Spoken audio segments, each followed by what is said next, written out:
Kanina po na-discuss natin itong kapalpakan at pagsisinungaling nitong si Matibag, ayon kay Cayetano, kay Amy at even kay John Vic. At ito'y pinatunayan din ni Claire Castro. Kaya nga naman, siyempre, bigyan din natin ng pagkakataon.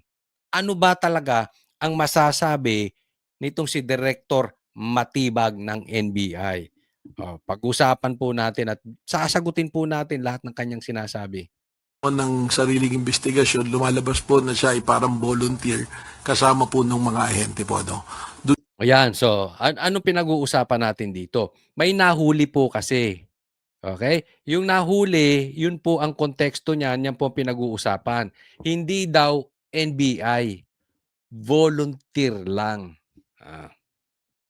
Dun po sa katanungan kung alaw humawak ng baril, yun po kasi yung nakita na naglalakad, pinahawak. Pero yung actual naman po na pangyayari, wala naman po siyang access po dun sa baril na hawak-hawak po niya. Sir, may we know kung sino po si Mel Oragon? Totoo po bang driver siya ng NBI? And bakit po siya may hawak na baril? Allowed po ba yun sa driver if that's the case? Well, sa ngayon po, when binalidate po namin yung pong aming records ng aming po mga ahente at mga employees, siya po ay hindi po opisyal na empleyado ng NBI. Ngunit nung akin pong nagkaroon na po ako ng sariling investigasyon, lumalabas po na siya ay parang volunteer kasama po ng mga ahente po. No? Yan, okay. So, para ang sinasabi niya, yung nahuli ay di umano ay hindi NBI agent. Siya po ay volunteer lang driver. Okay? Pero ating napag-alaman, kung hindi ako nagkakamali, sa interview mismo, nasabi ninyo na sa isang interview, nasabi nitong si Matibag, or di ko maalala kung siya mismo nagsabi, eto daw driver na to ay matagal na po sa NBI. Meron ng more or less 5 years. Pero hindi siya NBI agent, NBI driver. Ngayon, driver lang siya, ba't nandoon siya? Bakit nasa gitna ka ng putukan? Di ba dapat nandun ka sa garahe? Anong minamaneho mo dyan? Nag-go-kart ka sa taas? Nag-electric bike ka dyan? Anong purpose ng driver nyo doon? Volunteer, o sige, volunteer. Walang problema, driver. Pero yung ganyang kasensitibo, dapat nandoon yan. Oh. Tapos may hawak pang baril. Anong sagot nitong si Matibag? Doon po sa katanungan kung alaw humawak ng baril, yun po kasi yung nakita na naglalakad, pinahawak. Pero yung actual naman po na pangyayari, wala naman po siyang access po dun sa baril na hawak. Yan. So yung baril lang daw pinahawak habang naglalakad. Tamad! Tamad yung may-ari ng baril. Pinahawak lang ng baril. Pero doon barilan, wala naman daw siyang access doon sa baril. Basta hawak lang niya pero wala siyang access doon sa baril. Paano kaya nangyari yun? Teka, ito this is unwritten rule. No? Pero alam to sa mga pumuputok, ibig sabihin yun nagfa-firing. Isa po sa tinuturo yan. Ang baril, hindi mo papahawakan sa iba. Una, mahigpit yan. May 3 lisensya yan eh. Una, kailangan magkaroon ka ng lisensya para ka payagang magkaroon ng baril. Ba't mo pahahawakan? Sabi niyo walang baril yun. Sabi nga nung asawa niya, walang baril yun. Bakit mo pahahawakan ng baril yung walang lisensya ng baril? Tama po ba o tamang-tama? 3 po yung lisensya niyan eh. Pangalawa, yung lisensya na pwede mong dalhin yung baril sa labas. Ibig sabihin, kahit may baril ka at kahit may lisensya ka, hindi mo pwedeng dalhin sa labas kung wala kang lisensya, permit to carry. Walang lisensya yun eh. Bakit nagdala siya sa labas? Hindi po pwedeng pahahawakan lang. Hindi mo pwedeng pahawakan yung walang lisensya. Pangatlo, kahit na meron kang permit to carry, meron kang license to operate firearms, yun yung dalawa eh, yung pwede ka magkabaril. Yung pangatlo, kailangan yung specific na baril, irirehistro mo sa'yo. Ikaw lang ang may dala nun. Ba't pinadala mo do'n? Ba't pinadala do'n nung NBI agent mo? Eh, wala ngang lisensya. Ang daming sabit, 'di ba? Oh, eh, sasabihin, eh, trabaho lang. Hindi naman niya kailangan ng lisensya kasi hindi, all the more. Ang trabaho niya driver. Bakit baril ang hawak niya? Ang hawak niya dapat manubela, kambyo. Dapat naglilinis siya ng bumagsak. Naglilinis siya ng kotse sa labas. Anak ng anong nangyayari sa NBI natin ngayon? Or nagsisinungaling ka. Taga-NBI talaga 'yun. Kunwari lang driver, pero pinapasok nyo doon para hindi masabi na sinungaling kayo at sinungaling ang presidente, kunwari driver lang. 'Di ba? Ano mas kapani-paniwala? Eto pa, merong unwritten rule. Ha? Ito'y tinuturo sa humahawak ng baril. Ako hindi naman tayo eksperto, pero naririnig ko yan. Ang baril, itrato mong parang asawa mo. Intindi, no? Ano? Puputukan. Hindi mo papahawakan sa iba. Personal yan. Asawa mo, papahawak mo sa iba? Di ba hindi? Yan yung sabi-sabi. Ikaw lang dapat hahawak niyan. Kasi kung sakali, kung sakali, halimbawa lang, wag na nating sabihin sa NBI, halimbawa yung may-ari ng baril, pinahawakan sa'yo. At yung baril na yun, nakapatay. Lalabas ang fingerprint mo ron. Paano kung yung pinahawakan mo ng baril, nakalimutan mo hawak niya, pinatago mo sa driver, nakalimutan mong kunin sa driver, at may pinatay, sasabit pa yung owner kasi may serial number yun. Lalabas yun dun. Naintindihan? Kaya ganyan po kakomplikado yung baril. Hindi yan pinadadala sa driver. Ngayon lang ako nakakita ng NBI na ipapadala sa driver. Isipin mo, pupunta kayo sa Senate.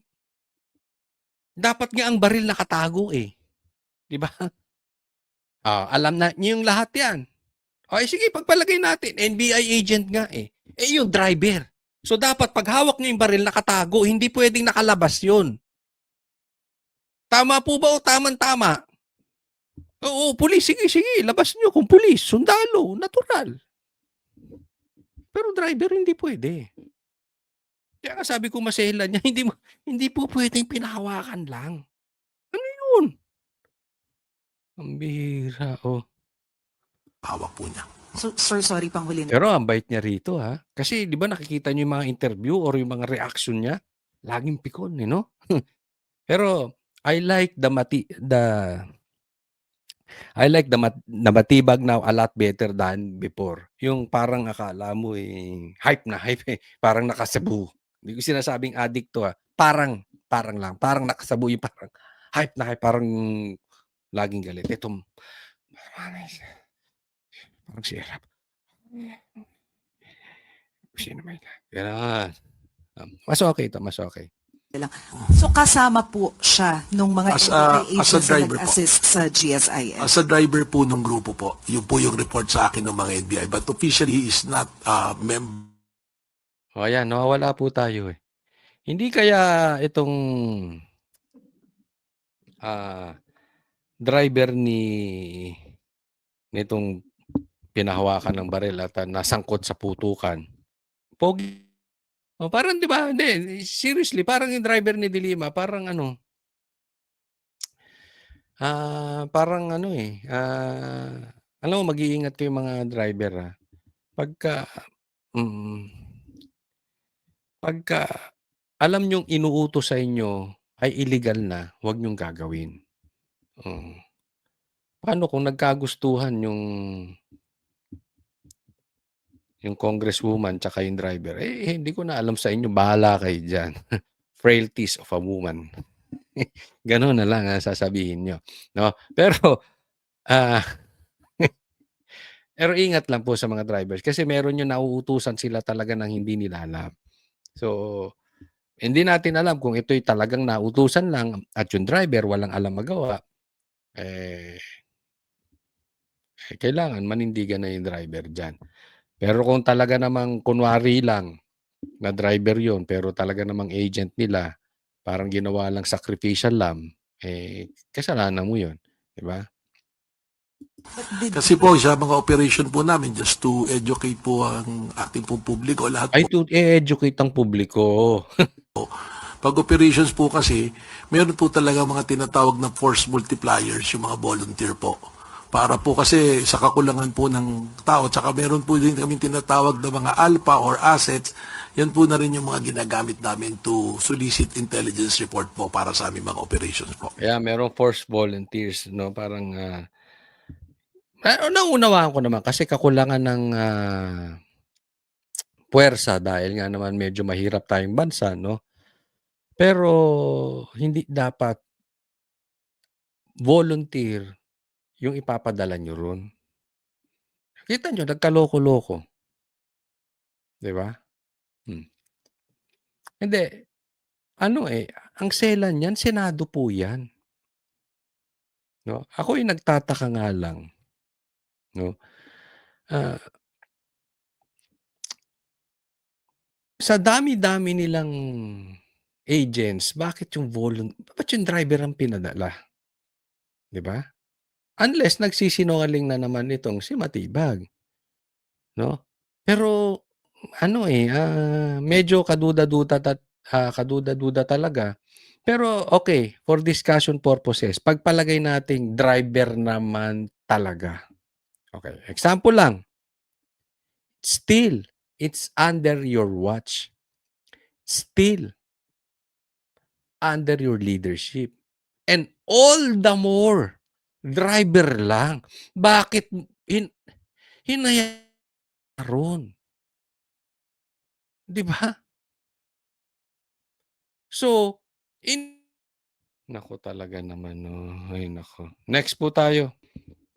Alam niyo po grabe yung nangyari kanina 'no at, tila binabaligtad pa 'no. Even yung mainstream media parang nagkabarilan na sa loob, binababoy na ang Senado, tapos ang issue pa nila, eh, stage. Yan po yung palusot nila, gawa-gawa lang daw ng mga senador, 'di ba?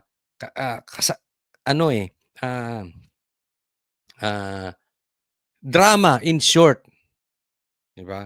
Para lang daw makatakas si Bato et cetera 'no, para lang ma-justify yung kanilang pagtago kay Bato et cetera, et cetera. Yan po ang lumalabas. So, sa madaling salita, wala pong kasalanan ng NBI, gano'n. Wala pong kasalanan ng executive department. Grabe 'no? Alam mo 'to katangian nito ng mga mga narcissist, oo. 'Pag pinuna mo sila, victim sila. Ganito nangyayari ngayon, nababaligtad. Sila ang bumababoy sa Senado, tapos ngayon pa-victim sila. Ah, pag-usapan natin 'to. Sorry but I don't think there's any question. The Senate is under attack, was under attack. All of you, your lives were in danger last night. So, I know it's your job to ask a question, but you will tell me, pagka may nagpaputok na warning, hindi under attack yon? My God, we're a democracy. This is the Senate of the Philippines. Please naman. Di ba? Alam mo, ang tanong kasi dito parang pinagdududahan. Bakit nag-warning shot? Bakit kailangan mag-warning shot? Wala namang attack na nagaganap, parang gano'n. Ang pinuto dito ni Senate President Cayetano, Senator Cayetano, halimbawa susugurin ka sa bahay mo, 'di ba? Magwa-warning shot ka na, "Wag na kayong papasok dito." Andyan na nasa gate mo na. Mga armado. Dinidrill yung gate mo. Dinidrill yung pinto mo. So, ikaw may-ari ng bahay, magpapaputok ka warning shot. Tapos sasabihin, hindi naman kayo under attack. Tanga! Tanga rin yung media eh. Tanga rin yung tanong. Kaya naman nagalit to si Cayetano. 'Di ba? Aantay mo ba? O sige, hindi naman tayo under attack eh. Dinidrill lang yung pinto. Dinidrill lang yung gate. Oo. Pag pumasok, saka tayo mag-warning shot. Hindi po. Pag nakapasok yan, ikaw na babarilin yan. Kaya po yan ang sinasabi nitong si Cayetano. Pambihira naman tong mga ito. 'Di ba? Kalupit po ng pangyayari, no? Na bakit nababaligtad? Ito itong isang halimbawa na they are under attack. Pakita ko po sa inyo. Pakilala ko sa inyo yung 10 Judas. Kita mo dito bakit under attack. Etong minority, wala lahat dun sa Senado. Sabi nga ni Amy, 4 sa kanila alam na may mangyayari. Alam na may hindi magandang mangyayari. Kasi nga, ang sabi ni Amy, huliin si Bato at all cost kahit may mamatay. So itong minority, alam nila. Mostly, 4 daw sa kanila. Sabi ni Amy, pati nga daw si Loren, alam. Pero hindi siya naniniwala. Alam mo kung bakit ako naniniwala na alam nila? Dahil yung alam nila, alam ko rin na ibulong sa akin may mangyayari ngayon. Kaya nga sumugod kami sa SMNA kagabi. Kaya nagprograma kami kagabi. O, di ba may nangyari? May barilan? Di ba pilit na pinasok? Di ba may nagdidrill ng pinto? Di ba nakaabang ang presidente? Sabi niya mismo siya nakaabang. Sabi walang baril doon. Pero yung pagkakataon, 10 sila wala. Itong 10 Judas na to. Ang natira yung majority. Ngayon, for discussion purposes, sinasabi kasi nila, hindi totoo yun, hindi namin alam. Di ba? Okay, pagpalagay natin hindi nyo alam. Alam nyo huhulihin si Bato? Iniwan ninyo?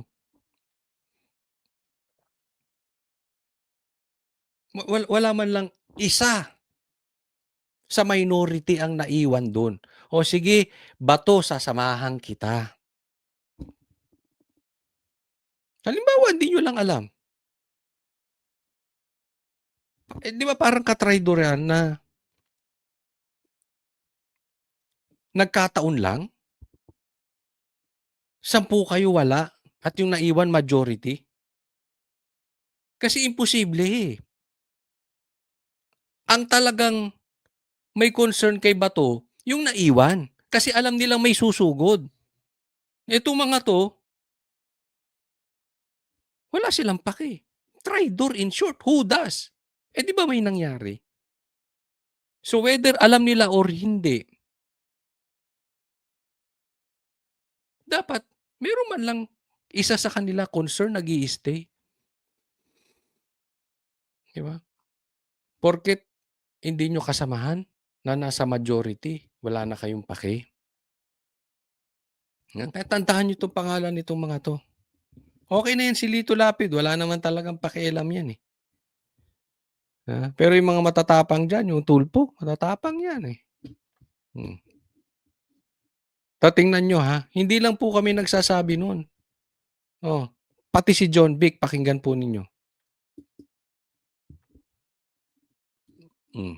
If the NBI is not going to be, it's not going to treat this thing with candor, meaning just tell us the truth, may problema tayo. So, kararating lang sa akin yung text ni Sec Remulla, NBI had no warrant to serve. They Si Secretary Remulla mismo nagsabi niyan message sa kanya, walang warrant ang NBI to serve. were requested by GM Wick to secure the Senate building at 5 p.m. So wala dapat. Wala dapat doon. They arrived at 6:15, 21 arrived. They were deployed on each floor to secure GSIS. Agent Francisco sitting down on the second floor bridgeway with a white guard when his attention was called by Osa Aplaska. Sino ka? Sabi Aplaska. Francisco stood up with AR-15 at the sideway sling. Aplaska fired a warning shot. Francisco pulled the trigger. As well pointed, Osa eventually discharged 27 rounds of 9mm and 40 SW. Francisco discharged 5 rounds. He immediately fled the scene. So sa madaling salita, kahit si John Vic sinasabi, may NBI agent sa loob. May hawak na baril, kaya nagkaputukan. Nakukuha po natin. Parte po ng executive department itong DILG sa pangunguna ni John Vic. Same thing na ang NBI is under DOJ, under the executive. Baka sabihin ninyo, DDS na naman nagpapakalat yan. Kaya nga, nagkaka-period na to si Trillanes kasi, bakit, sa tingin ko, sa isip niya, bakit ka nagsasabi ng totoo, John Vic? Wala sa script yan. Bakit, di ba, ang galit si Trillanes sa kanya? Bakit, kanino ka ba kakampi? Di ba? Pero hindi po kasi to issue ng kampihan. Issue po to ng legality. Hindi ka pwedeng manghuli dyan sa loob ng Senado for the purpose na pwedeng gamiting political, which is nangyayari ngayon. Kaya galit sila kay Bato kasi ayaw nilang bumoto si Bato para makuha nitong grupo ni Cayetano ang majority. So ginagamit nga para ma-impeach si Sara at higit sa lahat para hindi lumutang ang investigasyon sa Blue Ribbon dahil hindi mapapalitan si Lacson. Pag napalitan niya ni Marcoleta, tapos sila dyan. Naiintindihan nyo? Kaya may purpose na hindi mo pwedeng hulihin sa session. Naiintindihan? Ang sabi naman ng NBI, ito po ang dinig ko, no? Ang sabi ng NBI, humingi daw ng tulong itong GSIS kasi magkatabi po itong Senado at saka yung GSIS. Humingi daw ang GSIS ng tulong na i-secure yung lugar. Tapos, yung drilling naman daw ay nagkataon lang na may nagdi-drill doon, so tiningnan ng mga taga-NBI. Kaya may NBI doon habang nagdi-drill. Yun po ang excuse ni Matibag. Okay? So, ang tanong, bakit sabi ni Matibag walang NBI doon sa loob? Premises na po ng Senado yan. Kahit sabihin GSIS po yan. 'Di ba? Pangalawa, yung motive. Huwag na tayong maglokohan. Kasi GSIS ka, gusto mong pa-secure yung lugar. Kayo tanungin ko, gusto nyong pa-secure yung lugar. Kanino kayo hihingi ng tulong? 'Di ba sa pulis? Bakit sa NBI? Na alam nyo naman, yung NBI ang nanguhuli kay Bato. Nagkataon lang. Huwag nga tayong maglokohan. Huwag nyong niloloko Pilipino. Ang posibleng nangyari dito, ito sa opinion ko lang to ha, inutusan posible ni Bongbong Marcos itong GSIS, you coordinate with the NBI. You coordinate with Matibag. So kunwari, naglabas sila na, pakisecure nyo tong lugar na ito. So lahat ng NBI sinakop yung lugar ng GSI. Ganyan po kasi din nangyari sa KOJC. Bago sila sumugod sa KOJC, yung tapat, ando doon na po yung tropa, 5,000 pulis. Sa tapat mismo ng KOJC. Alam namin yung, alam mo kaya ako ganito. Kasi we have experience. It's almost the same script. Basta mahuli kahit illegal. Kahit walang totoong warrant. Kahit illegal. Yung warrant. Kaya ako masaya ako sa nangyayari ngayon. Ngayon naiintindihan nyo na ako Bato. Naiintindihan nyo na experience namin na kami ay hindi nyo tinayuan before. Pero okay lang. Wala po kaming samaan na loob. Kung hindi nyo kami tinayuan before, tatayuan ka namin Bato. Kasi hindi naman to politika, hindi to gantihan. Alam ko tama yung ginagawa mo at hindi ka dapat padala ron. So wala po tong gantihan. Pero ngayon naiintindihan. maganda 'to, naiintindihan kami ng Senado. Ganito po ka-capable ang gobyerno, gagawin ang lahat kahit illegal, kahit mali. Isipin mo, susugurin mo yung Senado. Same thing doon kay OJC. Magtatayo kayo doon, maghuhukay kayo doon sa sambahan nila mismo. That's how absurd this government is. Apakademonyo. So, naiintindihan nyo na kami nun. Ako, bagamat hindi ako member ng KIOJC, nasa loob po kami. Ngayon, ang nangyayari sa kanila, binabaligtad sila. Di ba? Buti na lang, itong kakampi nilang si John Vic nagsalita. Kaya ako po may suggestion. Ito'y suggestion lang naman. Tingnan nyo ang balita sa media ngayon. Yung naratibo nung NBI ang binobomba. Makikita nyo lang ang totoong kwento sa social media to balance. Hindi po tayo nagbubuhat ng sariling bangko pero sa lumalabas ngayon, Senator Cayetano, sino ang naglalabas ng balancing balita? Mainstream media o social media? Bugbog kayo. Binubugbog kayo sa mainstream media. Kayo pa ang may kasalanan. Drama lang daw yung ginagawa ninyo. Pa-victim sila. Kaya, eto suggestion ko lang. Unsolicited advice. Magpapasok po kayo ng mga social media influencer dyan. Mga vloggers. 5 hanggang 10. Kahit hindi po ako mapili ninyo, wala pong problema.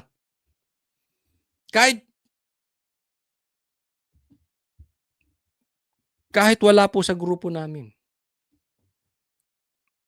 Pero to balance. Kasi po naka-live yun. At papasok yun, hindi yung magganong putukan, hindi po tatakbo social media. Kasi pagdating sa kwento, sa mainstream, babaligtarin kayo talaga. Pero pagka social media na, kaya ganyan ang nangyayari po sa amin sa KOJC noon eh. Huli sila sa camera. Live po yun, walang cut, unedited. Hindi nila maitatanggi yun.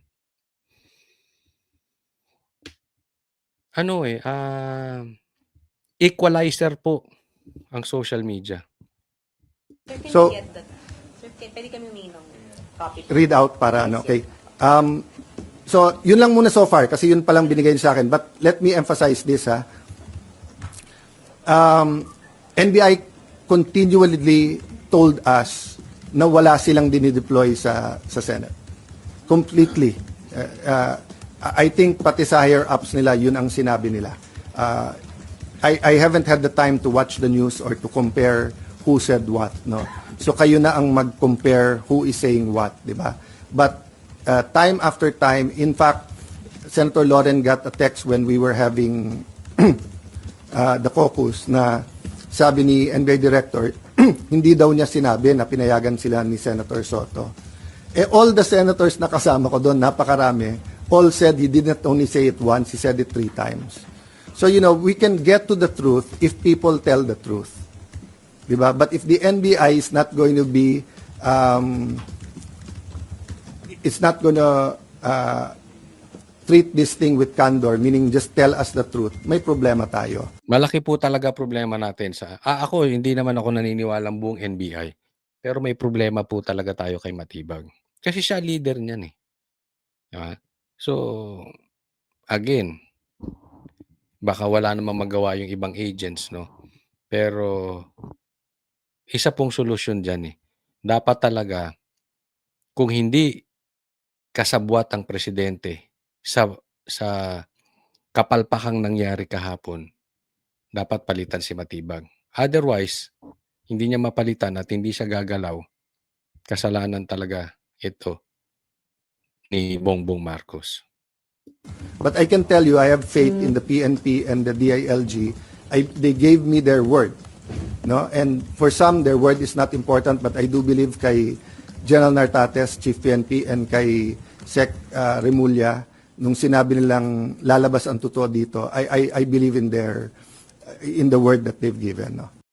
If the end Okay, next topic po tayo.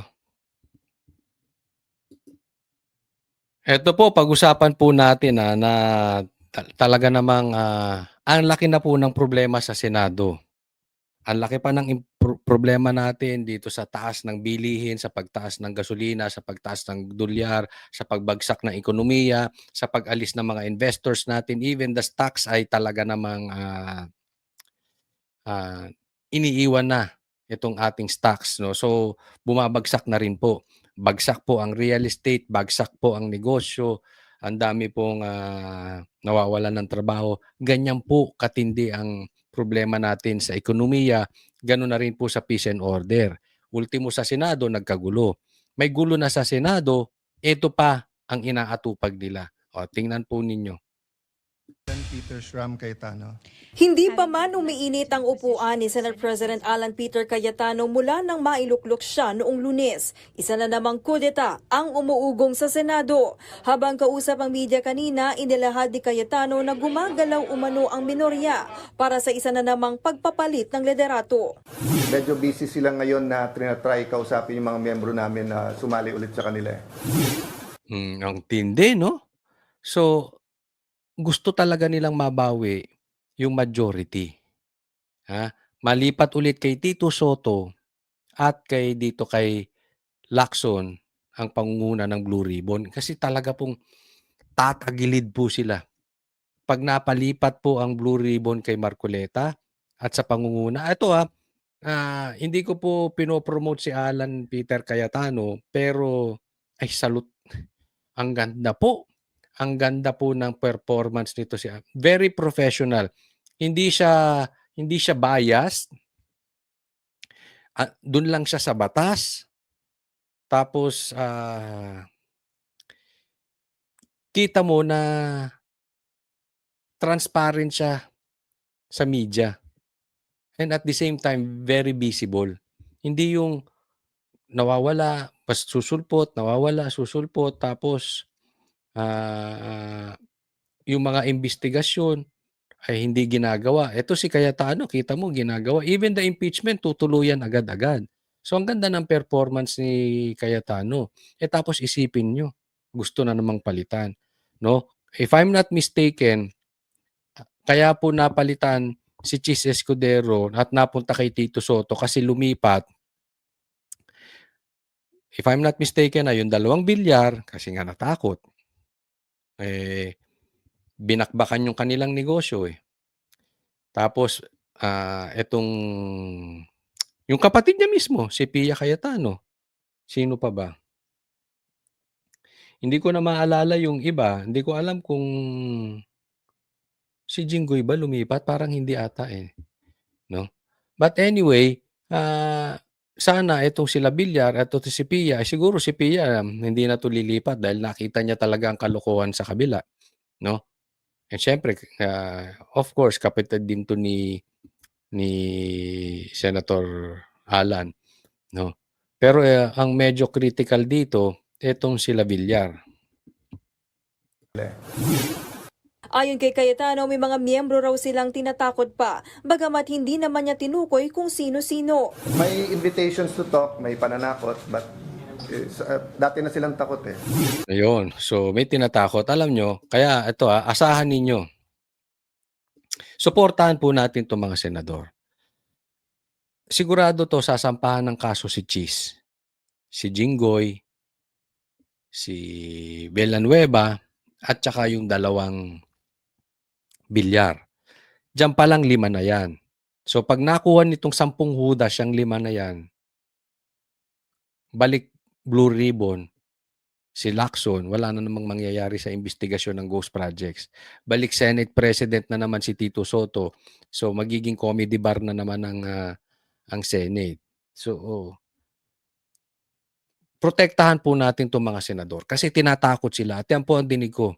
Talagang, kaya nililink kay Chis Escudero, kaya nililink dito kila Jingo, yung kung ano-ano, Kasi nga, para matakot sila at bumaliktad. Dahil yan na po ang panakot eh, kaso.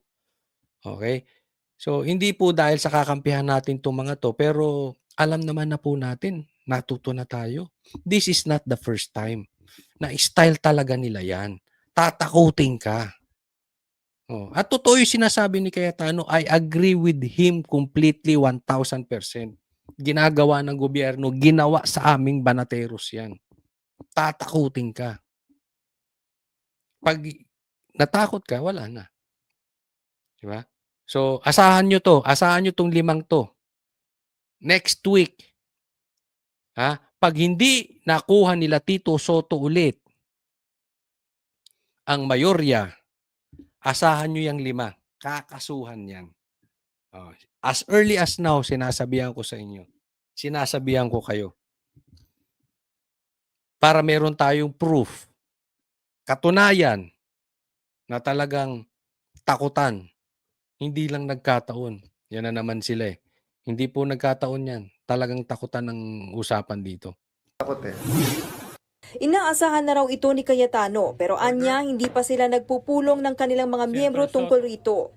Trabaho raw muna sila. Tiwala rin daw siya sa kanilang mga miyembro. You're always solid until you're not. But I believe in the 13. I believe in our cause. So doon sa 13 na yun, maawa naman kayo. Nakita nyo naman ang performance ni Cayetano. Even nung panahon ni Cheese, nakita nyo naman ang performance. Ang layo ng performance nitong si Tito Soto. Hindi pa nagbigay ng reaksyon si Senator Tito Soto sa mga naging paratang ni Cayetano. Wala pa rin pahayag ang iba pang miyembro ng minorya tungkol sa kudeta. Dati nang sinabi ni Soto na bukod sa nabulaga siya sa pag-overtabakod ni Senator Loren Legarda sa bagong mayorya, ay solid daw ang kanilang bloke. Samantala, binatikos naman ng ilang kongresista ang liderato ng Senado. Ito'y sa gitna ng balitang nakaalis na si Senator Bato de la Rosa. Ipinunto ni ML Party List Representative at dating Senador Laila de Lima ang protective custody ay hindi para pagtagpan o patakasin ang aarestuhin. Wag niyo pong gagamitin yung De Lima, you are a lawyer. Wag mong gagamitin yung word na patakasin. Kasi po wala siyang valid warrant. Oh, halimbawa, kinulong siya ron ng Senado. Illegal detention po yun. Hindi po pwedeng hindi ka aalis dun. Wala pong kaso. Si Bato, at tatandaan ninyo. Abogado ka, alam mong dapat dadaan sa korte. Hinihingi nga yung warrant eh. Tanga ba kayo talaga? Hinihingi ni Marcoleta, hinihingi na rin ni Cayetano. Hindi naman binibigay. Bigyan nyo sila ng warrant. Hindi po pag pinatakas yun. Giit niya malinaw na may mga kasabwat ang mga duwag sa pananagutan. Banat naman ni Akbayan Representative Percy Sandanya, ang Senado mismo Ito may paduwag-duwag pa to si De Lima. Oh. Bigyan nyo ng driver yan si De Lima. ang sumisira sa institusyon. Imbis daw na isuko nila ng mapayapa ang senador, gayong may warrant na sa kanyang International Criminal Court, ay ginamit pa ang Senado para umiwas sa batas. Tingnan mo to, isa pa tong bobo na to. Tanong ko sa inyo, saan nagkaparehas si De Lima at saka to si Sandanya? Saan sila parehas? Sige, ilagay nyo sa comment section. At sa paglagay nyo sa comment section, huwag nyo na rin pong kalimutan na mag-subscribe sa channel ni Coach Oli News. Again, Coach Oli News.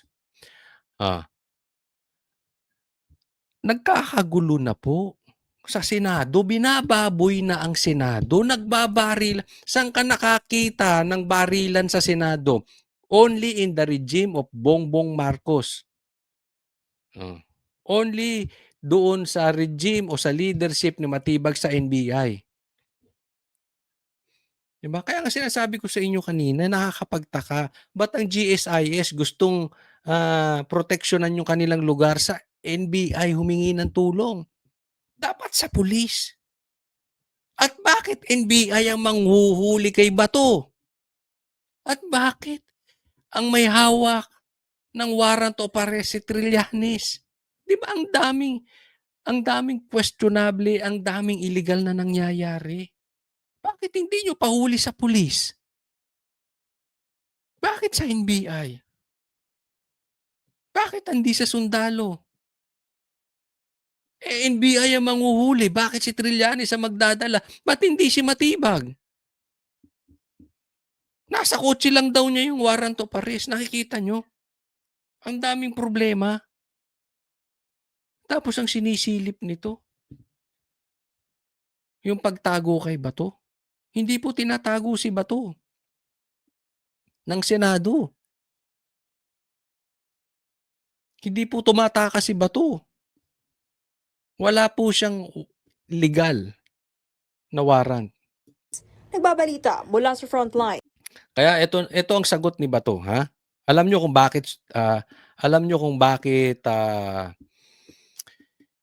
si Bato umalis? Sinagot niya na eh. Ha?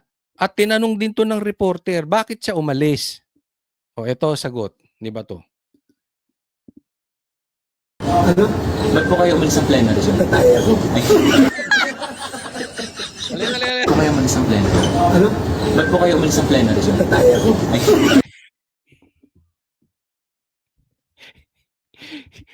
Kasi naman yung tanong, ba't ka aalis? Ba't ka aalis ng plena? Ano bang pakialam mo? Gusto mo bang itago si Bato? Illegal detention yan. May karapatan si Bato kahit saan niya gustong pumunta. Pwede siya mag-Starbucks. Pwede siya mag-Wendy's. Pwede siya mag-7-Eleven. Kahit saan niya gusto, pwede siyang pumunta. Anong pakialam nyo? Diba? Magpakita muna kayo ng warrant. Kaya nabastos kayo eh. Yan ang sagot sa mga tanong na tanga ng reporter. Hindi po siya tumatakas. At kung tatanungin nyo bakit siya umalis sa Senado, yan ang sagot. Kasi tatay ako. Ay. Alam nyo po, hindi lingid po sa inyo na nagkaroon ng putukan sa Senado. At merong kanya-kanya pong anggulo. No? Pero ito po, papatunayan natin kung sino po talaga ang sinungaling. Diba? Kasi sinasabi, walang NBI na pumasok, walang baril, etc., etc. Ngayon, medyo may problema na nabubuo sa pagitan ng executive department o executive branch at saka legislative. Yan, kailangan natin malaman. Bakit nagbabanggaan ang parehong ahensya, parehong branches ng gobyerno? Dapat malaman natin sino ang nagdudulot nito. Kaya nga ilagay nyo dyan sa comment section, sino ang nagpapalaki ng problema ng gobyerno. Tingnan po natin ito. Number one, sa 5 sinabi ni Direktor, 6 ang mali. Oy, matindi.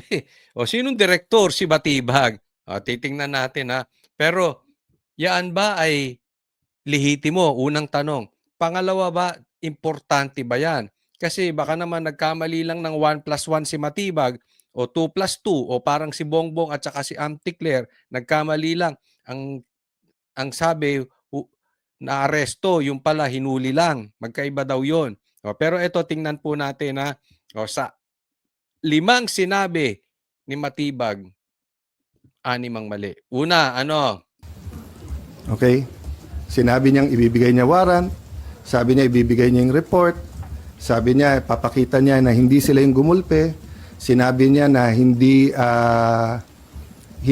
sila nag-i-inspection ng mga kotse, tapos sinabi niya pa ulit-ulit yesterday, walang NBI sa Senado. yan. Isa-isay natin, ulit-ulitin natin. Sa 5 sinabi ni Direktor, 6 ang mali. Okay?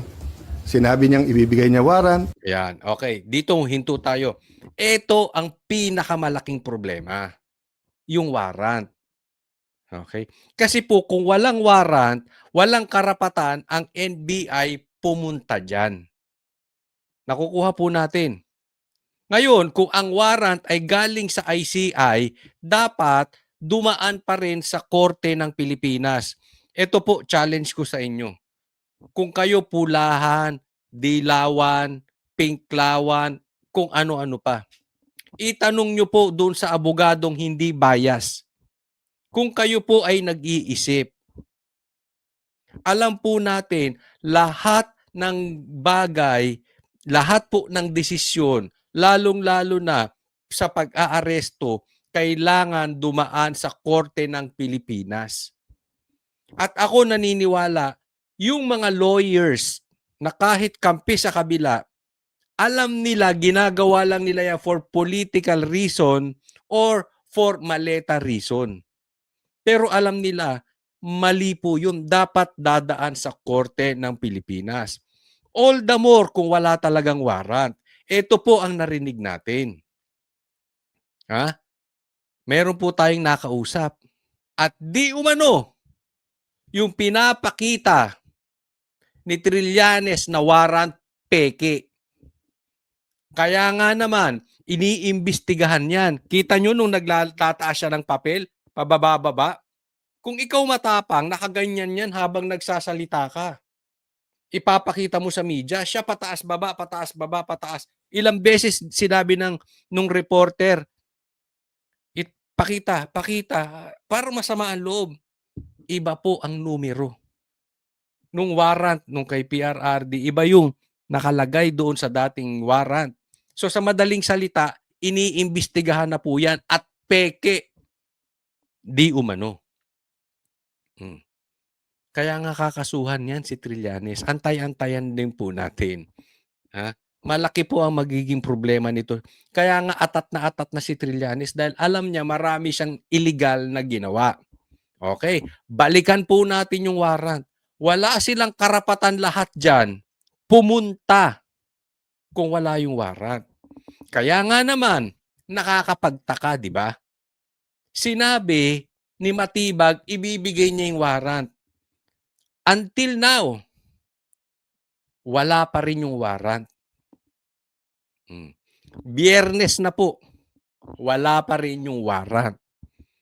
Naiintindihan po natin. So, yung haka-haka na peke, yung warrant na pinakita ni Trillanes, at wala talaga silang hawak. Kasi ang dali lang naman eh. Anong sabi ni Matibag? Nasa kotse niya lang. Ibibigay, kukunin ko lang. Tapos, sinabi niya kay Cayetano, pwede ba personal ko nang ibibigay sa'yo? Hanggang ngayon nag-aantay si Cayetano, walang warrant. So lahat ng pinag-uusapan natin ngayon patungkol sa barilan sa Senado, sa pagsuko ni Bato, etc., lahat yan walang kwenta kung walang warrant. Kaya inuna ko pong topic to eh. Diba? Simple lang. Parang yung sinasabing adik ka Bongbong Marcos. Oh, edi magpa-drug test ka. Ang dali-dali. Anong dahilan sa palagay ninyo hanggang ngayon walang warrant? Hindi mapakita. Ano? Binibili pa si Recto? Pinapagawa pa sa Recto? Sinungaling talaga. O una. Pangalawa. Sabi niya ibibigay niya yung report. Ibibigay niyo yung report. Hanggang ngayon, wala pa rin yung report. Sabi niya, papakita niya na hindi sila yung gumulpe. So, ibig sabihin, papatunayan niya na hindi yung NBI ang gumulpe nung OSA. Alam mo, para sa akin, that is unfair. Kasi wala sa posisyon yung OSA eh. Diba? Ngayon, nagkaroon ng barilan doon. Nasa posisyon na yung OSA. May baril na sila eh. At that time, ang may baril yung NBI. Ngayon, parehas silang may baril. O, di nagkaputukan. But at least patas ang laban. Di ba? Hanggang ngayon, hindi niya mapatunayan. Alam mo, malaking bagay po yan eh. Eto, mauunawaan ako ng mga lalaki. Yung tipong, alam naman natin, meron tayo kanya-kanyang political affiliation. Meron tayong political leaning. Nauunawaan ko lahat yan. Meron talagang pula, meron dilaw, merong pink, merong DDS. Pero pag nag-usap na kayo, halimbawa vlogger to vlogger, o yung isa pula, o yung isa pink. Pero nag-usap na kami na, o sige, Brad, papakita ko sa'yo, ito. Tapos, ito, papatunayan ko na hindi kami ang gumawa nun. Ito, papakita ko sa iyo. Pero walang nangyari. Ibig sabihin, talagang bakla yun.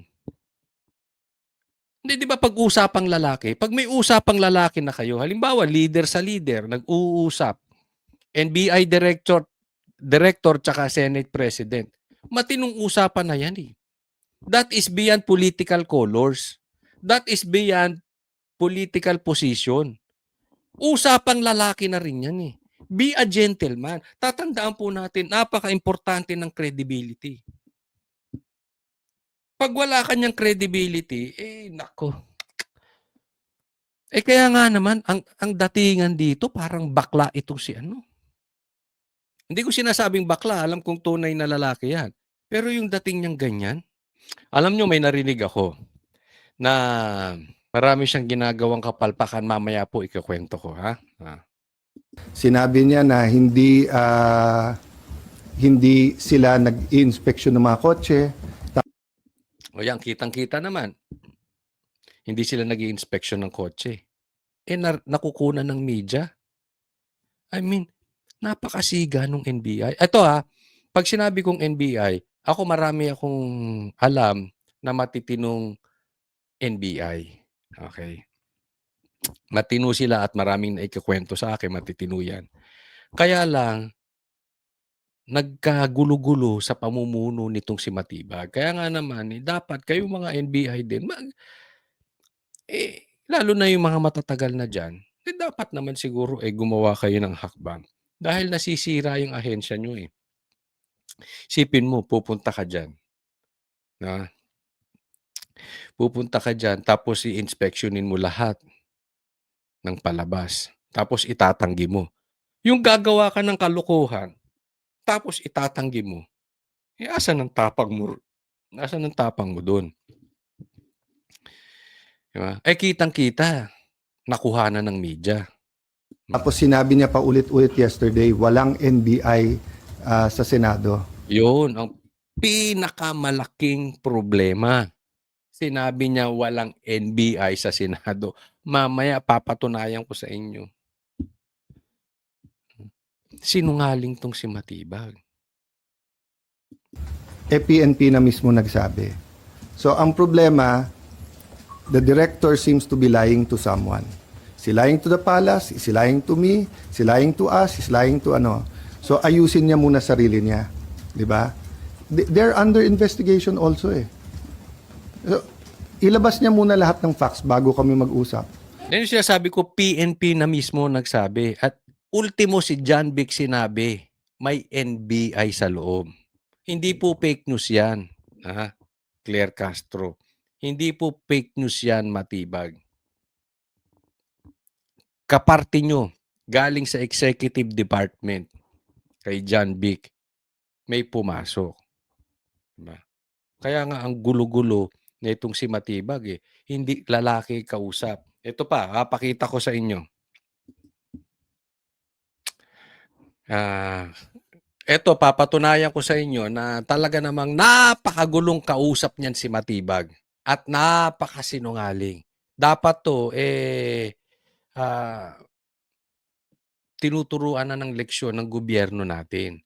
Dahil magpapaulit-ulit pa. Isipin mo NBI director ka. Isa sa pinaka-importante bilang NBI director, yung iyong karakter, yung iyong credibility. Pero kung ganito ka, paano ka pagkakatiwalaan? Lalong-lalo na napaka-importante nung posisyong kanyang hinahawakan. Ito po, patunay. Kung gaano kasinungaling tong mama na ito. Alam mo, baka mamaya magagalit to, baka mamaya magwawala na naman to. 'Di ba? Kasi binabanatan siya. Hindi po, papakita natin yung patunay na ikaw mismo sinisira mo yung sarili mo. Hindi po media o social media sumisira sa'yo. Ikaw mismo sinisira mo sarili mo. Putukan kanina, no? Nagpaputok po ba ng baril ang mga taga-NBI? Oh, nagpaputok po ng baril ang taga-NBI. Anong sagot ni Matibag? Una-una, wala nga pong taga-NBI doon eh. Oh, una, walang taga-NBI doon. So wala po magpapaputok ng baril na So walang magpapaputok ng baril doon. taga-NBI po. Wala pong pupunta doon na NBI. Agad nagpaputok ng warning shot si Sergeant at Arms Mau Aplaska. At dahil doon, napilitan ding magpaputok ng warning shot ang NBI agent. Ayan. So gumante. Di ba? Akala ko wala. Akala ko walang NBI doon. Paano magpapaputok ang NBI doon kung walang NBI doon? Ano yung racket? Ha? Ano yun? Naka-drone. Akala ko ba walang baril? Paano ka magpapaputok kung walang baril? Ano yung granada? Ano yung racket? Diba? Ito pa. Sige, dahil mga baril yung mga tao po. Walang baril ang Tingnan mo, ganyan siya makipagsinungaling. Pati sila Karen Davila hindi makapaniwala kaya inulit pa. Walang baril? mga taga-NBI. Opo, wala po. Napilitan ding Oh. magpaputok ng warning shot ang NBI agent. So, sa madaling salita, ha? Gaya ng sabi ko, huwag ka magagalit sa aming social media. Hindi ka namin sinisira. Sarili mo sinisira mo. Eh, kitang-kita ron ang daming baril. Kitang-kita ron pumasok ang NBI. Mainstream media, yung pinagmamalaki mong mainstream, galit na galit to sa social media eh. Yung pinagmamalaki mong mainstream media, sila naglabas maraming baril na may dala doon. Nakita ko sa sariling video nyo. Sa video ng mainstream media. May dalang baril at may NBI doon sa loob. At hindi lang ako. Si Claire nagsasabi. Unless sinungaling si Claire, sa bagay, paminsan-minsan sinungaling yan. Pero dito sa pagkakataong ito, hindi po pwede pareha silang tama. Kasi kung pareha silang tama, talagang may tama tong dalawa. May sinungaling dito. At sa pagkakataong ito, dahil nga nakita ko sa sariling video, sa sariling picture ng mainstream media, sinungaling to. At hindi lang yun. Si John Vic sinasabi. Si Cayetano sinasabi sinungaling tong mama na ito. Ang tanong dito, Presidente Bongbong Marcos, may alam ka ba? Yun ang tanong dun eh. Ha? Yun ang kailangan nating importanteng malaman natin. Ito ba, binigyan ng instruction? Ito bang si Matibag, inutusan ng presidente para gawin yon?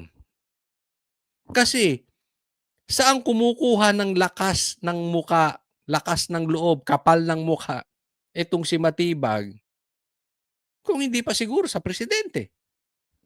Di ba? Ang sabi ng presidente, pinaalis sila doon. So, kung pinaalis sila doon, nilabag niya presidente. Pero yung sinasabi ko tungkol sa PDP, yung may nagkwento sa akin, ilalabas namin tong interview. May nagkwento sa amin, dati na daw gawain ito ni Matibag. Ang sabi, minsan daw, talagang sumusobra siya. Napaka-aktibo.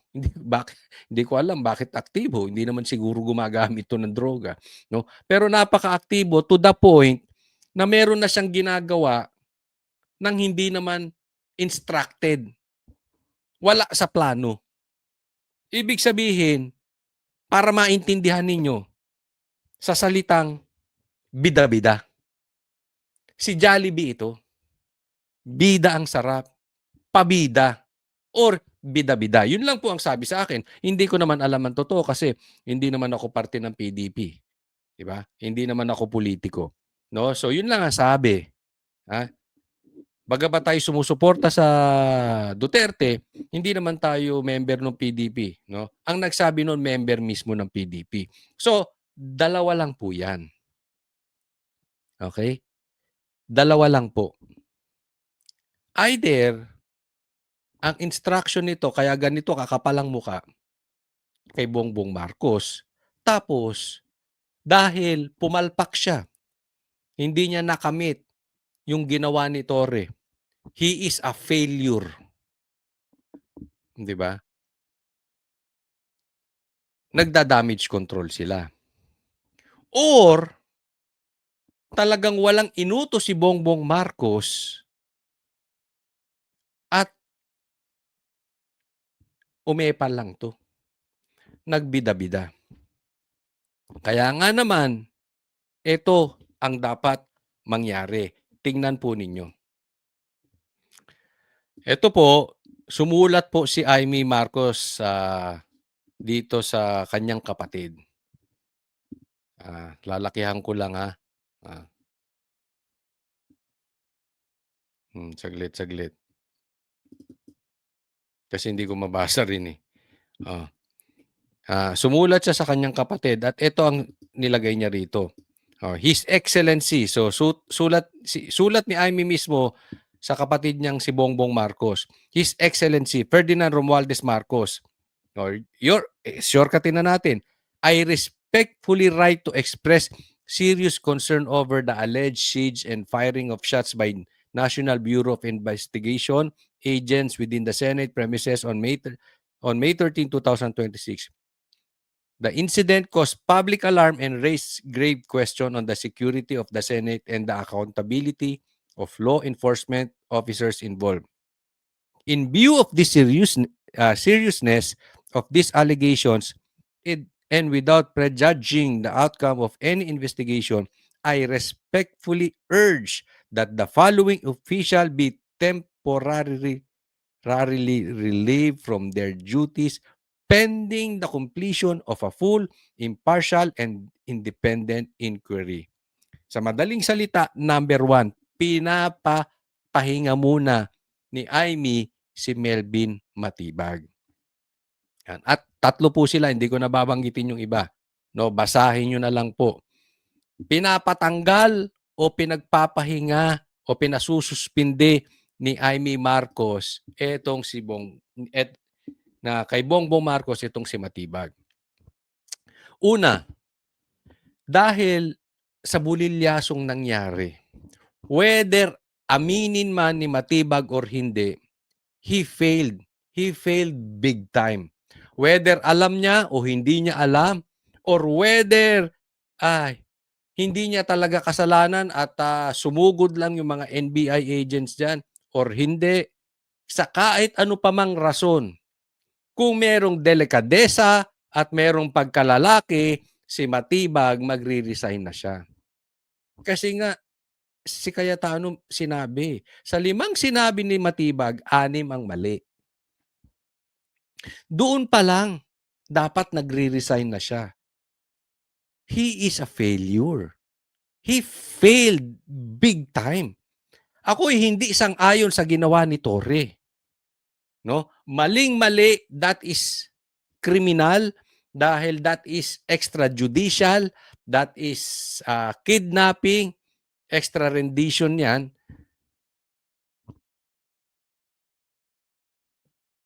Para sa akin, illegal, pero illegal na nga yung gagawin, pumalpak pa. 'Di ba? Si Torre, kahit palpak, na-accomplish. I mean, hindi ko sinasabing tama yun. Mali yun eh. Pero ito, palpak talaga. So, dapat siyang mag-resign. Pero ito pa, kung makapal ang mukha talaga nito at hindi magre-resign or hindi man lang magpapahinga kasi may investigasyong gagawin. At kung iniimbestigahan ng isang NBI director, anong dapat mong gawin? Pahinga ka muna. Kung medyo makapal ang mukha mo at hindi mo kayang mag-resign. O kung kapit tuko ka. Diba? But anyway, kung makapal nga mukha niya, dapat kung talagang hindi involved si Bongbong Marcos, ito yung sinasabi natin kanina. Kung hindi involved si Bongbong Marcos, dapat talaga palitan na to si ano. At meron po tayo naririnig. No choice daw. No choice talaga si Bongbong Marcos. Papalitan to si Matibag. Hindi ko alam kung totoo yun Okay, inuunahan ko po kayo. Nabulong lang sa akin yon. Hindi ko alam kung mangyayari yon. Hindi ko alam kung totoo yun. Okay? Pero ang sabi, wala daw option si Bongbong Marcos kung hindi palitan. Kasi hihilahin siya talaga pababa nitong nangyaring ito. Kahit si John Vic sinasabi, mali.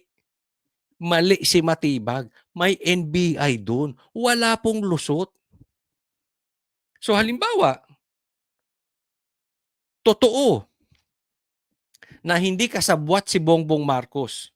Gaya nung sinasabi ni Aimee, kasi sabi ni Aimee, pinahuhuli daw ni Bongbong Marcos sa NBI si Bato kahit ano pa mangyari, kahit may masaktan at kahit mamatay. So, totoo yun o hindi, we do not know.